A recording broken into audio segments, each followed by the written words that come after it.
মনে রাখতে হবে গুপ্তচর ভিত্তিতে আজকে বাংলাদেশকে এখনো পর্যন্ত ইন্ডিয়ার দালাল মুক্ত করা যায় নাই। ও মুসলমান, সজাগ হয়ে যাও, জাগ্রত হয়ে যাও, একতা ফিরিয়ে আনো, ভ্রাতৃত্ববোধ ফিরিয়ে আনো।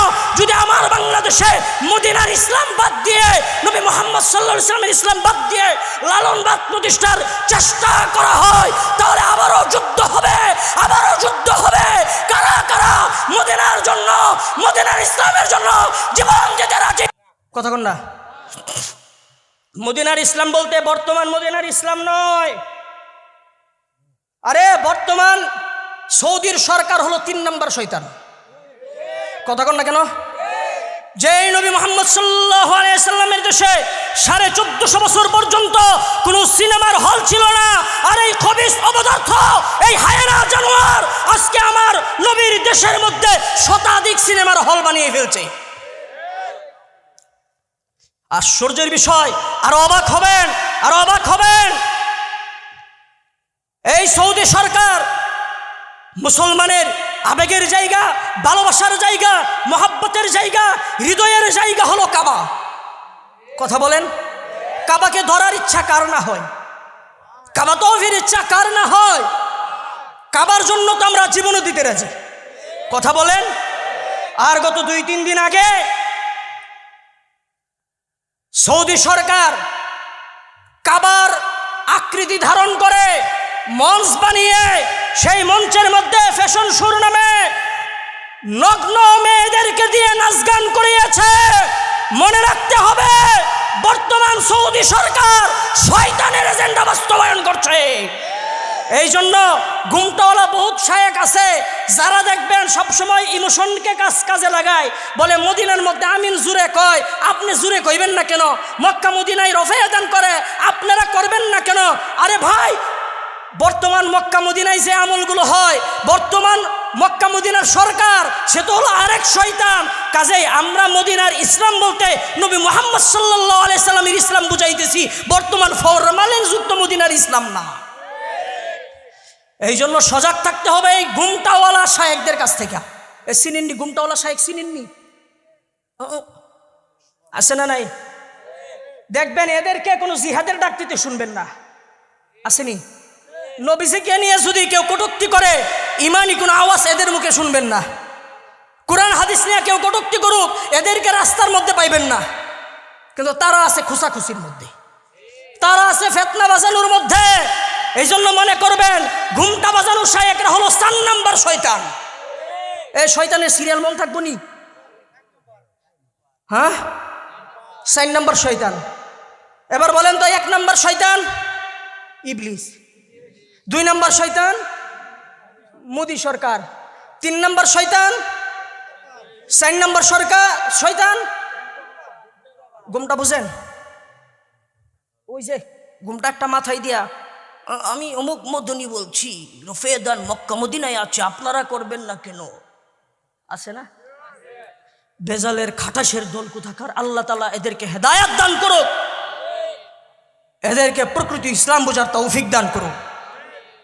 আজকে দেখেন যারা উপদেষ্টা হয়েছে, আরে তিতা কথা আমার মধ্যে একটু বেশি আসে, কথা বুঝেন নাই?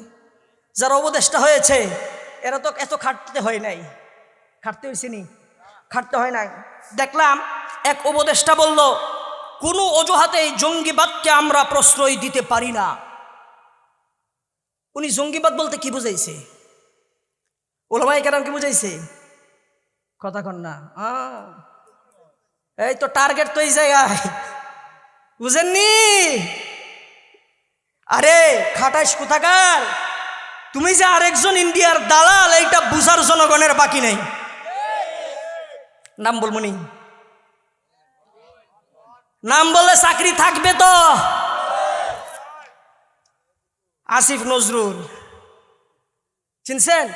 এই খাটাইশ বর্তমানে উপদেষ্টা মণ্ডলীর মধ্যে সবচাইতে বেশি ঝামেলা করতেছে। সে তার বক্তব্যের মধ্যে বলতেছে, কোনোভাবে আমরা জঙ্গিবাদকে প্রশ্রয় দিতে চাই না। একটা পরিভাষা মনে রাখবেন। কি কথা কন? পরিভাষা মনে রাখবেন। বাংলাদেশে জঙ্গিবাদ বলতে জিহাদি গ্রুপকে বোঝায়। কথা বুঝেন? বাংলাদেশে জঙ্গিবাদ বলতে জিহাদি গ্রুপকে বোঝায়। যদি আপনি জিহাদি গ্রুপের বিরুদ্ধে জিপ টেনে ছেড়ে ফেলা হবে ইনশাআল্লাহ। যারা ইমানদার তারা জিহাদের বিপক্ষে কথা বলতে পারে না। ইমানদারদের অন্তরে জিহাদ লালন করতে হবে। জিহাদের বিরুদ্ধে যদি কেউ কথা বলে তার ঈমান থাকতে পারে না। ঈমান থাকতে পারে? এই জন্য মনে রাখবেন, ইসলামের জন্য, এই শাহজালালের দেশে ইসলাম প্রতিষ্ঠার জন্য যদি এই ফেসিবাদ আমরা দূর করেছি, বর্তমান সরকার যদি ফেসিবাদের রূপ ধারণ করে আর বিগত ফেসিস্টকে সহযোগিতা করে নতুন কোনো ফেসিস্ট আনতে চায়, তাহলে আমরা ইসলাম প্রতিষ্ঠার জন্য যদি আবার মাঠে নামতে হয়, রক্ত দিতে হয়, জীবন দিতে হয়, কারা কারা রাজি দু হাতগুলো দেখতে চায়। নারায়ে তাকবীর। রাজি আছেন তো ইনশাআল্লাহ? আল্লাহ তৌফিক দান করুক। দেখেন, অত্যন্ত ব্যথা লাগে, হক কথা বললে অনেকের তিতা লাগে। কথা কন না কেন? হক কথা বললে অনেকের তিতা লাগে। কত শায়েক আর দরবেশ দেখলেন। আল্লাহ তাআলা কোরআনের শুরুতেই বলেন, যালিকাল কিতাব লা রাইবা ফি হুদাল লিল মুত্তাকিন। এটা এমন একটা কিতাব যেই কিতাবের মধ্যে বিন্দু মাত্র সন্দেহ নাই। অথচ দর্শে বেশে কি বলছিল? এই দর্শে বেশ চিনি সবচেয়ে বড় সিন্ডিকেট বাস সালমান এফ রহমান, এই সিনচান্ডি দর্শে বেশ দরবেশ। সে ক্ষমতায় থাকা অবস্থায় এক জায়গায় বলল যে কোরআনের মধ্যেও ভুল আছে, হাদিসের মধ্যে তো ভুলের অভাব নাই। এবার বোঝেন, সে কিন্তু ওই যে ঘুমটাওয়ালা শায়েকদের মুরিদ, ঘুমটাওয়ালা শায়েকদের মুরিদ। ও এইটা হলো কয় নম্বর শয়তান? 5 নম্বর শয়তান। বুঝছেন নি? কোরআনের মধ্যে নাকি ভুল আছে। যদি এই কথা কেউ বলে কোরআনে ভুল আছে, ঈমান থাকবে? দাড়ি রাখলেও কি ঈমান থাকবে? নামাজ পড়লেও ঈমান থাকবে? হজ করলে ঈমান থাকবে? আরে মিয়া, কত হাজি তো দেখলাম হজ করে আসে, আসার পরে আরে আমার এলাকার এক হাজির কথা কই, কমুনি, আমার এলাকার এক হাজি সাহেব হজ করে আসছে, আসার পরে ঝগড়া লাগছে, আরেকজনের সাথে ঝগড়া লাগে বলতেছে, যা হজ যারা করছিলাম ঠুকু বাদ দিলাম, আরেকটা হজ করে এলাম, পোলারে সোয়া হলার টাকা লাগে আমি আসি আওয়ামী লীগ।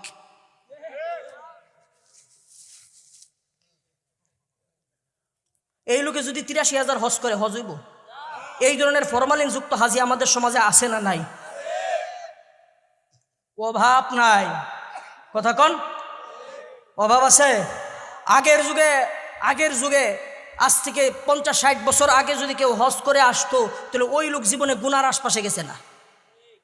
আর এখন হজ করে আসে সুদের ব্যবসা করে, এমন লোক আপনাদের সমাজে তো নাই? আসেনি?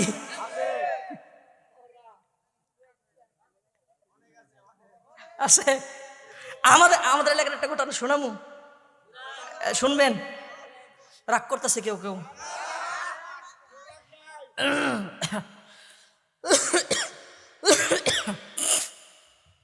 আমাদের এলাকায় এক সুদখোর আছে, হেতে নামাজের মধ্যে যখন নামাজ হয় সবার আগে নামাজে, তবে সামনের কাতারে যায় না। কেউ যদি নাও যায়, হেও যাবো না সামনের কাতারে, খালি থাকলে ও পিছনের কাতারে বসে থাকবো, একদম ইমামের সোজাসুজি দ্বিতীয় কাতারে। এটা তার মিস নাই। যদি কেউ জিজ্ঞেস করে সামনের কাতারে আসেন, ওইটা আমার না, ওটা কার না, ওইটা আমার না। তো একদিন আমি ধরা দিলাম, কাহিনী কি ওটা তার না, কারণ কি? ওটা কেউ কাউলাও না, জায়গা খালি থাকলেও হইতে যায় না, ফুলা ফানতে থাকে। এই আসে না নাই? এইবার এই লোকে আমি বললাম, কি কাহিনী কি? শুনো, আমি তেমন কিছু করি না, 5 ওয়াক্ত নামাজ পড়ি, এটা তো সবাই জানো। হ্যাঁ, সকালে উঠতে তসবি একটা লয় হাঁটতে আছে, জিকির করতেছে, হাঁটতে আছে, আর কোনো কাজ নাই। আমি মুরব্বী হয়ে গেছি, আমি তেমন কোনো কাজ টাজ পারি না, একটা কাজই শিখছি ছোটোবেলা থেকে, ওইটাই করি, আর কোনো কাজ পারি না, এই কাজটাই করি। একটা ব্যবসা পারি, আর ব্যবসা পারি না। কি ব্যবসা? আমি ওই মানুষকে কিছু টেহা দেই, ওইটা থেকে কিছু ছাউ তুলে ওই টাকাটা দামি চলে, এই ব্যবসাটাই, আর কোনো ব্যবসা পাই না। তো আল্লাহ তো কইছে কর্ম করে খাও, আমি এই কর্মটাই পাই, আর কোনো কর্ম পাই না। এটি কি আমার গুণ হইব নাকি? হুজুরা কইলেই হইব? চিন্তা করছেন নি? ইমান আছে না নাই? হ্যাঁ, আল্লাহর মাল। আজকে যখন বয়ান করি, প্রথম বয়ান ছিল এলাকায়, দেখি আমার বাম পাশে এই আল্লাহর বান্দা বসছে। যখন খুতবা শেষ করলাম, শুরু করতেছি ভূমিকম্প, ও আস্তে করে উঠে চলে গেছে। ও ভাবছে না জানি দইরা ভয়, বুঝছেন? ও ব্যবসায় একটা শিখছে। এটা কি? যারা সুদ খায় এরা মনে করে এটারে ব্যবসা। আরেকজন বলতেছে আল্লাহ ব্যবসারে হালাল করছে। আমি বললাম এই বেটা, আল্লাহ যে ব্যবসারে হালাল করছে, সুদের যে হারাম করছে এটা জানো না? বুঝেন?